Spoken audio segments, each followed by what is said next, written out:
हस्तरेखाओं का अपना एक अलग विज्ञान है जिसमें ना किसी कुंडली की ज़रूरत पड़ती है और ना ही किसी टाइम की ज़रूरत पड़ती है। ये हस्तरेखाएं सब कुछ बोलती हैं, सब कुछ बताती हैं। आज इस प्रकरण में विषय पे हम दे रहे हैं आपको जानकारी। प्रवासी विचार। प्रवास का मतलब होता है देश या प्रदेश अथवा विदेश में रहने का योग, इसको कहते हैं प्रवास। तो आइए हम देखते हैं कैसे बनती है यह प्रवास की रेखा। हम आपको ले चलेंगे मणिबंध की तरफ। हस्तरेखा के इस जगह पर आप देखें, ये मणिबंध है। ठीक है, देखिए ध्यान से, ये मणिबंध है।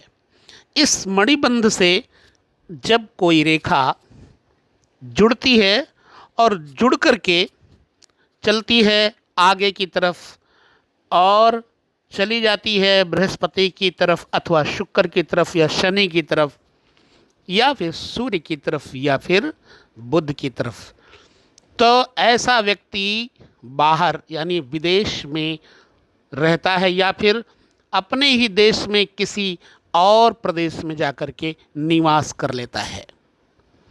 ध्यान से इस पर हम थोड़ा विचार करेंगे। जीवन रेखा देख रहे हैं आप।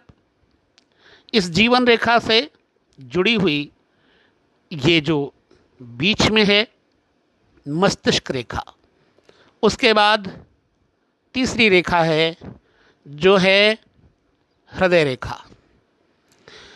अब यदि मणिबंध से लेकर के ये रेखा शनि पर्वत की तरफ चली जाए तो ऐसा व्यक्ति जाता है खाड़ी देशों में, मतलब जैसे अरब, दुबई, और वहाँ करता है कंस्ट्रक्शन का काम, ठेकेदारी का काम, पेट्रोलियम पदार्थ का काम, डीजल का काम, या फिर ट्रक ड्राइविंग करता है। उसके बाद कई बार तो इस रेखा वाला व्यक्ति, हम आपको दिखाते हैं जरा बना करके, लाल सी रेखा जो गई हुई है ये शनि पर्वत की तरफ चली गई है। ऐसे लोग खाड़ी देशों में जाकर के कई बार बहुत सारा धन कमा करके गलत नाजायज काम करने लगते हैं, जिससे उनको पैसा पग पग पर मिलता है, धन मिलता है, लेकिन उनकी बुद्धि संस्कारहीन हो जाती है। घमंडी हो जाते हैं, धूर्त किस्म के हो जाते हैं और किसी भी व्यक्ति को व्यक्ति नहीं समझते, इंसान नहीं समझते, केवल वो एक शैतान बन के रह जाते हैं और धूर्त, घमंडी तथा हत्यारे भी बन जाते हैं इस तरह की रेखा वाले प्रायः। चलिए, ये तो रही बात खाड़ी देशों की तरफ जाने के लिए। अब आइए हम चलते हैं, एक रेखा और बनाकर आपको दिखाते हैं। ध्यान से देखिए, ये रेड रेड वाली जो लाइन है ये शुक्र पर्वत पर आ गई है। अब यदि शुक्र पर्वत पर ये रेखा आ गई तो अब ये व्यक्ति कहाँ जाता है? ऐसे व्यक्ति समुद्र के उस पार जाते हैं, जैसे अमेरिका, यूके, मतलब यूरोपीय कंट्री में जाने का भी इनका योग बन जाता है। ये खूब सारा विदेश में धन कमा करके उसके बाद अपने वतन की तरफ आते हैं। माता पिता और अपने मित्र संबंधियों की सहायता करते हैं। प्रेमी किस्म के होते हैं। महिलाओं की तरफ इनका आकर्षण होता है। महिलाओं को रिझाने में, पैसा कमाने में कभी पीछे नहीं रहते और अपना कमाया हुआ पैसा महिलाओं के पीछे यानी राग रंग के पीछे खर्च कर देते हैं। अपने भोग सामग्री के ऊपर अधिकतर ऐसे लोग पैसा खर्च कर देते हैं। अब हम लेकर चलते हैं आपको एक ऐसी रेखा बना करके दिखाते हैं जो बृहस्पति की तरफ, मणिबंध से लेकर के बृहस्पति की तरफ चलती है। आइए देखते हैं। अब ऐसे लोग क्या करते हैं, देश विदेश जाते हैं अपनी विद्वता के बल पर, योग्यता के बल पर। डॉक्टर, इंजीनियर या प्रोफेसर या फिर बड़े ही विचित्र तरीके की विद्वता लेकर के, संस्कृति, अपनी योग्यता जाकर विदेश में अपने देश का परचम लहराते हुए लोगों की बड़ी सहायता करते हैं। दान धर्म करने में ये कभी पीछे नहीं रहते और अहंकार बिल्कुल इनमें होता नहीं है। गुरुमुखी होते हैं, साधुओं की सेवा करने वाले होते हैं तथा अपने माता पिता और बड़े बुजुर्गों का सम्मान करके उनके ऊपर अपना धन खर्च करते हैं और धन के अलावा अपने शरीर से भी उनकी सेवा करते हैं।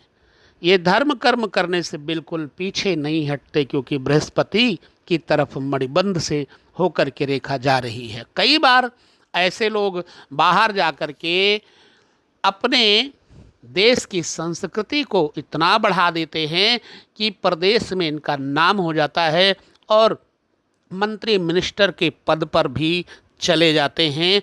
वहाँ की इनको नागरिकता प्राप्त हो जाती है और वहाँ से धन कमा करके फिर भी अपने देश को बढ़ाने में बड़ी मदद करते हैं। चलिए अब ये रेखा आपको मणिबंध से लेकर मैंने पहले दिखाई शनि पर्वत की तरफ, फिर दिखाई शुक्र पर्वत की तरफ, फिर दिखाई आपको बृहस्पति की तरफ। अभी हम इस रेखा को लेकर के चलते हैं बुध पर्वत की तरफ। ये रेखा बुध पर्वत की तरफ लाल वाली जा रही है। अब प्रदेश में जाते हैं ऐसे लोग, क्या करते हैं, इंजीनियरिंग, डॉक्टरेट, सर्जिकल सर्जरी ऐसे काम करके या अकाउंटेंट इत्यादि बन करके बाहर धन खूब कमाते हैं। बातूनी होते हैं, बातचीत करने के कारण इनका मान सम्मान बहुत होता है। बड़े आर्टिस्ट होते हैं, कवि की तरह होते हैं, बड़ी जल्दी रचनाएं लिख डालते हैं ऐसे लोग। और किसी का भी दिमाग ये 1 मिनट में फ्रेश करने में पीछे नहीं रहते। उसकी शंकाओं को ख़त्म करने की क्षमता इनमें होती है अपनी वाणी के बलबूते पर। ये किसी को भी कभी भी हताश नहीं होने देते और उसको मोटिवेट करते हैं। प्रवक्ता होते हैं, ज्योतिषी होते हैं, डॉक्टर होते हैं, वकील होते हैं और देश विदेश में अपना झंडा फहराते हैं। देखिए ये रेखा मणिबंध से चल करके बुध पर्वत की तरफ गई तो ऐसा हुआ। अब एक रेखा हम और बना करके आपको लेकर चलते हैं। इस रेखा को देखिए, ये चंद्र पर्वत के पास में आकर ठहर गई। अर्थात ये ऐसे व्यक्ति कहाँ रहते हैं, जैसे पानी के बीच में रहने वाले जहाज इत्यादि में, मतलब जहाज में अपनी नौकरी इत्यादि करते हैं और ज़्यादातर ये पानी पर ही चलते रहते हैं। माता और मामा से इनको लाभ होता है। ऐसे लोग बड़े हंसमुख होते हैं, कूल माइंड होते हैं, फ्रेश माइंड होते हैं, किसी को भी हंसाने में कसर नहीं छोड़ते। रोते हुए आदमी को हंसाने की क्षमता इनमें होती है। तो ये रही रेखाओं की बात। अगली विभाग में हम फिर चर्चा करेंगे। तब तक के लिए आज्ञा लेते ही हैं आपसे। जय सिया राम। ओम।